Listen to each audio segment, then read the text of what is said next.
안녕하세요. 범블랑북독바입니다. 구독과 좋아요, 알림 설정, 회원가입 부탁드리겠습니다. 트럼프가 이스라엘 이란전에 대해서 워딩을 던졌는데요. 때론 싸워서 해결해야 할 때도 있다. 굉장히 좀 냉정한 말인 것처럼 들려집니다. 그리고 이게 단기적 갈등으로 끝나는 것이 아니라 장기적인 어떤 갈등으로 번지는 거 아닌가, 확산 조짐까지도 우려할 수밖에 없는 그런 워딩으로 들릴 수도 있고요.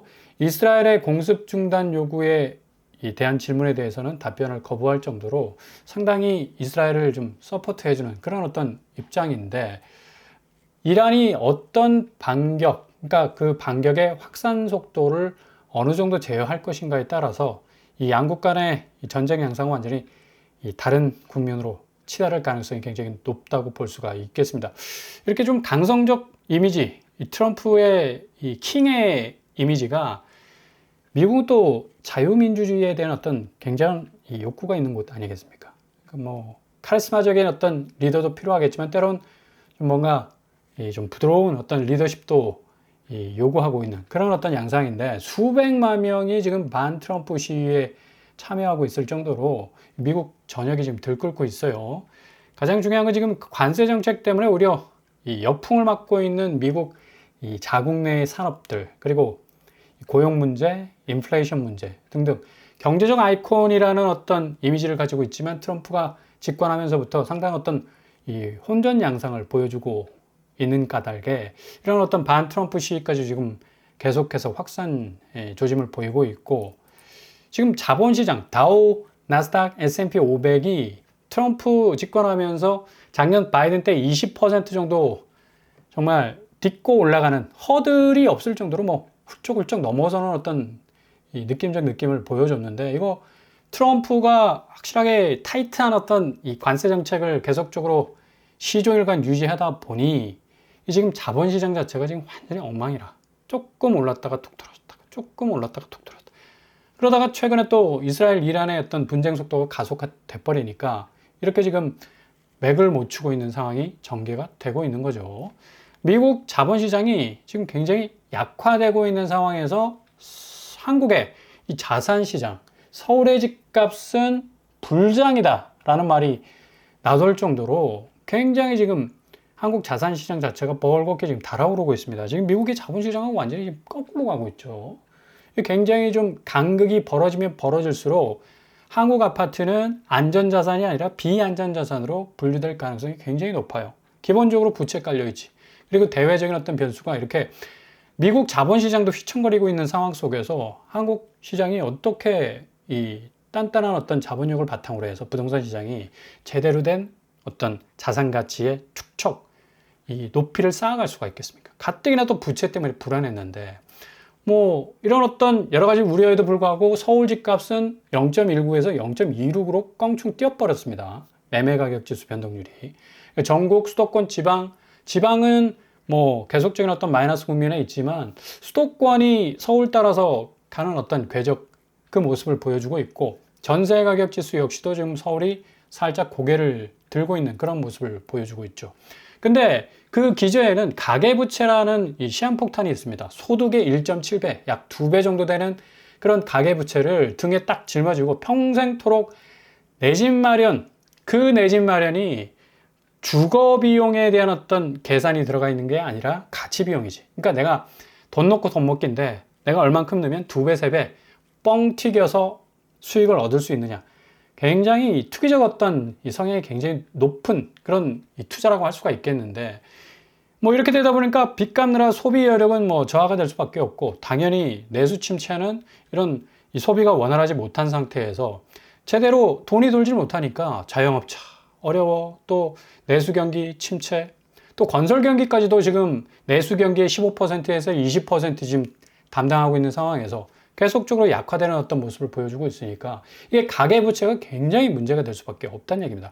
결국에 가서는 이 부채는 고스란히 한국 자산시장의 가장 기저의 기둥이 될 수 있는 그런 어떤 역할을 하고 있는데, 이 부채 자체가 계속해서 금이 가는 모습을 보여주고 있잖아요. OECD 중에 6위야, 6위. 금운동 안에는 다행히 들지 않았습니다. 스위스, 네덜란드, 호주, 덴마크, 룩셈부르크. 여기 나라 공통점은 부동산 비중이 별로 없어요. 금융 비중이 굉장히 높아. 그러니까 그만큼 금융자산에 국민들이 눈을 떠가지고 투자를 집중적으로 한다면 6위를 랭크하고 있는 한국은 완전히 반대지. 금융자산보다는 이 아파트 시장, 부동산 자산이 뭐 월등히 많잖아. 65%, 70%에 이르는 그런 어떤 이 자산 파일을 가지고 있기 때문에 굉장히 리스크가 커질 수가 있어요. 초반에 말씀드린 대로 지금 미국 자본시장이 이렇게 흔들리기 시작하면 한국 자산시장이 정말 그 기저에 금이 쩍쩍 가면서 갈라질 수밖에 없는 가장 근본적 리스크는 바로 부채다. 이 부채가 세계 6위를 랭크하고 있는데, 그러니까 새 정부 입장에서는 이런 어떤 이 불리한 여건들을 다 지금 떠안고 시작하고 있는 거예요. 그러니까 첩첩산중입니다.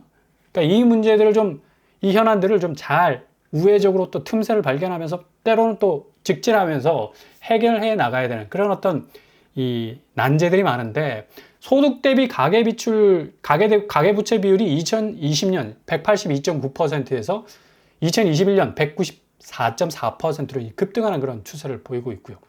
이러다 보니까 한국 아파트는 뭐다? 안전자산이 더 이상 아니다. 이제 비안전자산으로 분류될 가능성이 높기 때문에 지금 어느 정도 현금을 비축하고 있는 좀 부자라고 말하는 분들은 똘똘한 채로 갈 수밖에 없지. 그러니까 지방의 수도권에 쫙 깔아놓은 집들을 하나 둘 정리를 해서 똘똘한 채로 간다는 얘기예요. 선택과 집중이에요. 이게 자본시장에서도 고스란히 지금 드러나고 있잖아요. 금값이 계속적으로 지금 치솟고 있는 이유도 지금 미국 자본시장이 불안해. 관세 정책으로 인해서 하루 자고 일어나면 그 색깔이 달라져 있으니까 어떨 때는 뻘겋게 달아오르다가 어떤 때는 파랗게 식어버리고 이런 식으로 계속적인 어떤 요동을 치다 보니까 이제 주식시장에 더 이상 투자를 못 하겠는 거야. 그러니까 가장 안전한 자산. 지금 뭐 가뜩이나 최근에 또 중동 분쟁까지 벌어지면서 전쟁이 장기화되다 보면 이거 뭐 안전자산으로 갈 수밖에 없잖아. 그래서 이 금값이 어마무시하게 지금 오르고 있는데 한돈에 70만 원 정도 가는 그런 시대가 올 수 있을 거라는 또 전망도 나오고 있고요. 이러다 보니까 대표적인 안전자산인 금값은 기존 뭐 사상 최고가를 향해 가고 있는데 온수당 금값은 뭐 연일 계속적으로 지금 치솟고 있고 전고점은 4월 22일 날 기록했던 지표 뭐 거의 가까워지고 있는 걸 볼 수가 있죠. 그리고 지금 달러가 지금 계속적으로 약세로 가다가 다시 살짝 올라서는 모습을 보이는 것도 지금 중동 분쟁 때문에 지금 금값 치솟는 거 안전자산 쪽으로 선택의 폭을 줄여나가고 달러 역시도 최후의 보루일 수밖에 없다라는 이 본능적인 생각이 들 수밖에 없는 거죠. 그래서 달러 인덱스도 지금 높아져 가고 있는 거고요. 이렇게 되다 보니까 역시 뭐 달러는 최후의 안전자산임을 확인시켜주고 있는 거고 반대적으로 미국 브랜드는 계속적으로 지금 고개를 내리깔고 있으니까 은매 기주고 이렇게 되는 거예요. 미국 채권 가격이 떨어지면서 뭐 미국 국채금리는 계속적으로 올라가는 뭐 빚더미 위에 있는 어떤 미국이라도 말해도 관이 아닐 정도로 뭐 5경 3천조 이상 되는 이 국가 부채를 미국 국채로 해결을 해야 되는데 계속해서 집어줘야 하는 이 이자 수익들이 점점점 불어나면 미국은 이 부채 감당 더 이상 못합니다. 뭐 이런 와중에 이런 변동성이 가장 큰 가상화폐를 통해서 또 현직 대통령 트럼프는 부동산으로 가상화폐로 떼돈을 벌고 이것도 참 우리나라에서는 정말 상상도 못할 일인데 그러니까 미국은 이 미국 가문 그러니까 미국 대통령의 가문이 정상적인 권력 기반에 의해서 경제 활동하는 걸 허용해주는 참 굉장히 좀 이해 못할 어떤 정서들이 깔려 있어요. 그래서 작년 8,200억 정도 수입 신고를 할 정도로 그러니까 변동성의 가장 중심이 되는 게 트럼프인데 이 트럼프가 변동성을 중심으로 해가지고 돈을 벌어들이고 있는 아주 좀 기이한 일들이 벌어지고 있습니다. 지금 가상화폐 시장도 지금 여러 가지 자본시장의 어떤 혼란스러운 모습 그리고 지정학적인 어떤 갈등 문제 때문에 뭐 계속해서 하락하는 어떤 추세를 보이고 있는데 이렇게 되다 보면 앞으로 이 트럼프의 하반기 과연 주식시장을 얼마나 붐업시키고 가상화폐 시장을 또 얼마나 터닝포인트를 만들 것인가에 대한 또 관심도가 집중될 수밖에 없어요. 본인 배만 두드리면 안 되잖아. 8,200억. 아니 국민들이 잘 살아야지. 그죠? 이런 어떤 분위기 속에서 지금 한국도 비슷하게 따라가고 있다는 얘기예요. 지금 이런 어떤 혼란적 양상 속에서 뭔가 자산을 줄여서 금으로 혹은 달러로 가고 있는 이 선택의 폭이 좁아지는 어떤 이 가치 집중화 현상은 부동산 시장에서도 고스란히 나타나고 있다는 얘기입니다. 일명 선수들이라 말하는 다주택자들이 자기 집을 처분해요. 왜 송파, 강남, 서초, 마포, 양천을 중심으로 해서 매매 가격 지수가 올라갈까? 급상승할 정도로 계속적인 어떤 상승세를 보여주고 있거든요. 줄여나가는 거야, 집을. 더 이상 이제 수도권에 있는 집, 지방에 있는 집은 가치적인 어떤 확대 어떤 영역들이 계속적으로 축소될 수밖에 없다라는 판단하에 줄여나가고 있는 거예요. 금으로 혹은 달러로 자본이 집중화되는 것처럼 한국 부동산 양산도 지금 뭐 전체적으로 서울, 강남, 비강남 또 뭐 수도권 너나 나나 할 것 없이 집값이 뭐 불장을 이룰 것 같지만 결국에 가서는 이 사실을 알고 있기 때문에 강남 상구의 집값 최고가, 신고가가 계속적으로 랠리를 이룰 수밖에 없는 겁니다. 실질적으로 비강남권에는 신고가가 별로 없어요. 거래량이 느는 거지. 그래서 한강 벨트를 중심으로 똘똘한 한 채 매수하려는 움직임, 지금 미국의 자본시장 움직임하고 똑같습니다. 지금 금값 시장의 어떤 요동치는 모습하고도 똑같다는 얘기예요. 그러니까 자본시장하고 자산시장하고는 데칼코마닉처럼 딱 연결이 되어 있습니다. 그 무늬가 너무 똑같아요. 꽃무늬가 자본시장에 딱 찍혀 있으면 자산시장도 꽃무늬야. 이게 뭐 다른 무늬가 되지 못한다는 얘기죠. 뭐 음마 아파트도 이번에 경매를 통해서 뭐 지분 매각을 한 그런 물건인데도 아니 뭐 없어서 못 팔 정도. 지분 매각 같은 경우는 경매 시장에 굉장히 좀 주의를 기울여야 될 부분입니다. 왜냐하면 권리관계가 굉장히 복잡하게 얽혀 있을 가능성이 높기 때문에 내가 뭐 일정 정도의 지분을 낙찰받아도 이거 굉장한 위험 자산이 될 수 있을 가능성이 높아. 근데 음마 아파트도 지분 매각하지만 뭐 엄청나게 많은 사람들이 몰려가지고 이거 서로 가지려고. 그만큼 똘똘한 한 채에 대한 수요, 자산 가치에 대한 어떤 집중도가 굉장히 선명해진다는 것을 볼 수가 있다라는 얘기죠. 그러니까 경기 침체에도 뭐 강남은 불패다. 뭐 이런 말이 등장할 정. 이거는 어찌 보면 부동산이 확실한 어떤 불장 상황에서 강남이 폭발해서 비강남권으로 계속해서 그 폭발력이 확산되는 어떤 해석으로도 볼 수가 있겠지만 이걸 반대로 해석을 하셔야 된다는 얘기예요. 오히려 비강남권 수도권에서 점점 줄여 들어오는 거예요. 그래서 가장 정점에 있는 자산 가치를 내가 가지려고 하는 거지. 그런 어떤 심리가 수요를 만들어내고 또 시장을 새롭게 재편성하고 있다는 걸 볼 수가 있다는 얘기죠. 실질적으로 이제 트럼프가 꺼내는 이 관세가 지금 뭐 한국의 삼성과 LG 같은 가전제품에 들어가는 철강 관세까지도 이제 치기 때문에 50% 철강 관세 부과 대상이 돼버리면요. 지금 뭐 가전제품 수익률이 한 3%에서 7% 되는데 15%에서 25% 더 플러스 알파가 관세가 때려지게 되는 거예요. 그러면 이게 마이너스가, 수출을 하면 할수록 마이너스가 되는 거예요.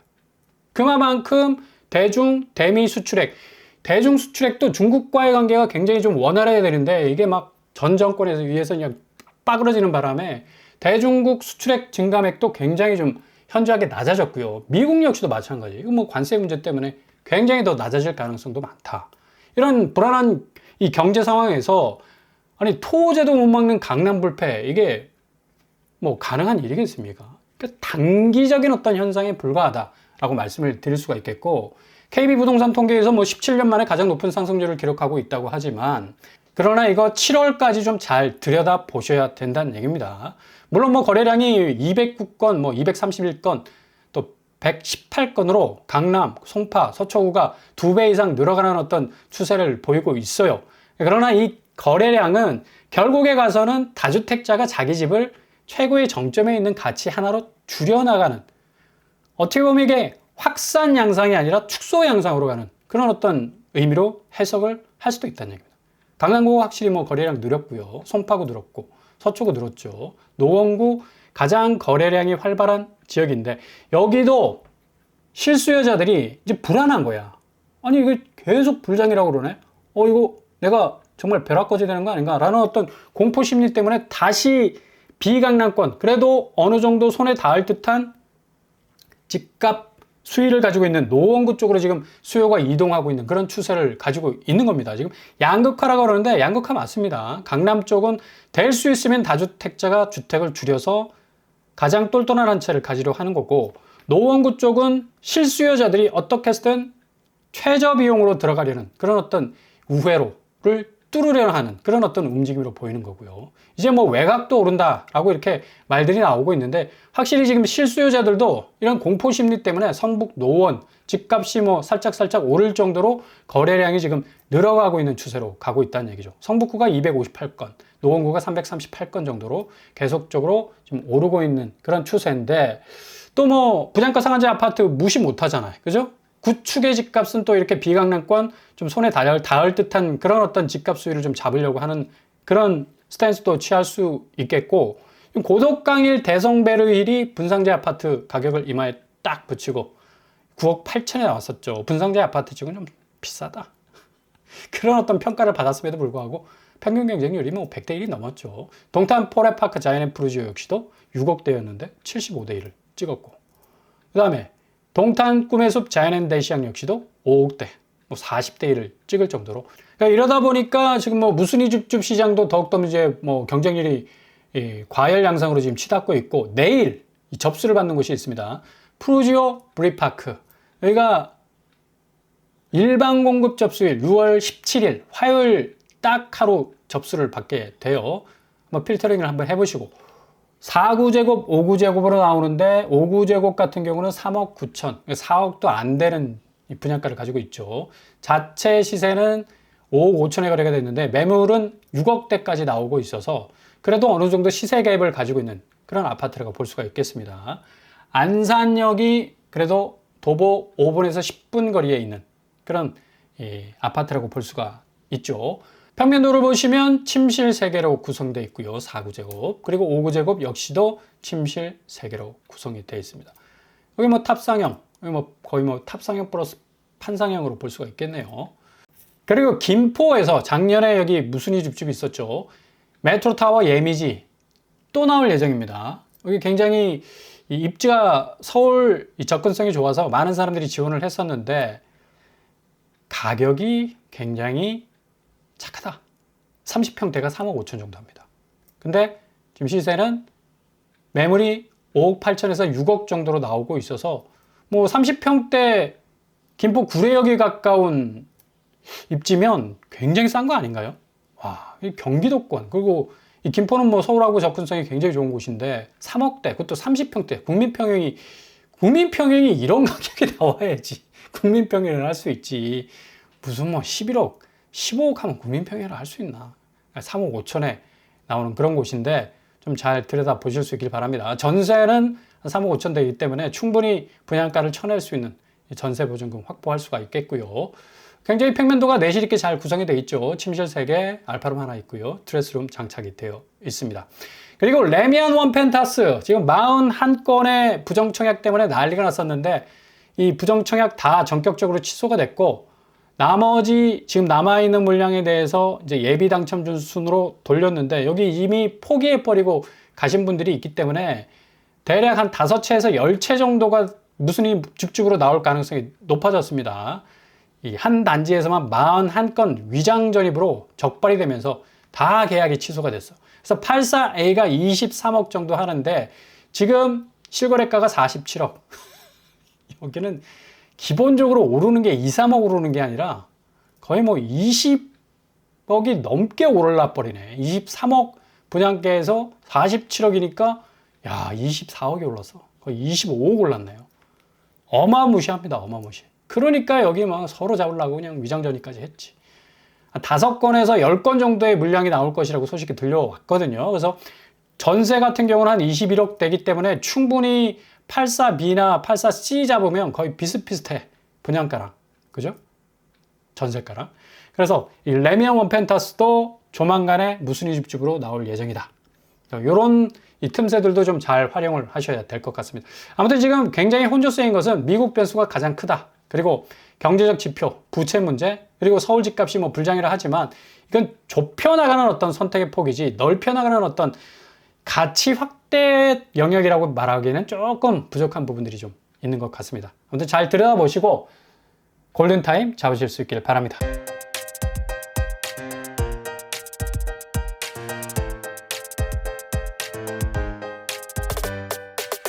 오늘의 부동산 캐릭터처 역시 지금 부동산 시장이 어떤 식으로 흘러갈 것인가 굉장한 어떤 분기점에 와 있죠.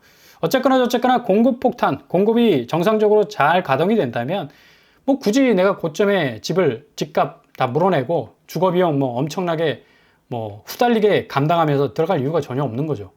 일단은 좀 잘 들여다보시면서 최적의 합리적인 그리고 고개가 끄덕끄덕 할 수 있는 그 가격대에 자신의 수위에 맞게 접근하시는 것이 가장 안전한 방법이라 볼 수 있겠습니다. 오늘도 응원합니다. 항상 여러분의 길이 꽃길만 되실 수 있기를 바랍니다. 이상으로 뻔뻔한 복덕방을 마치겠습니다.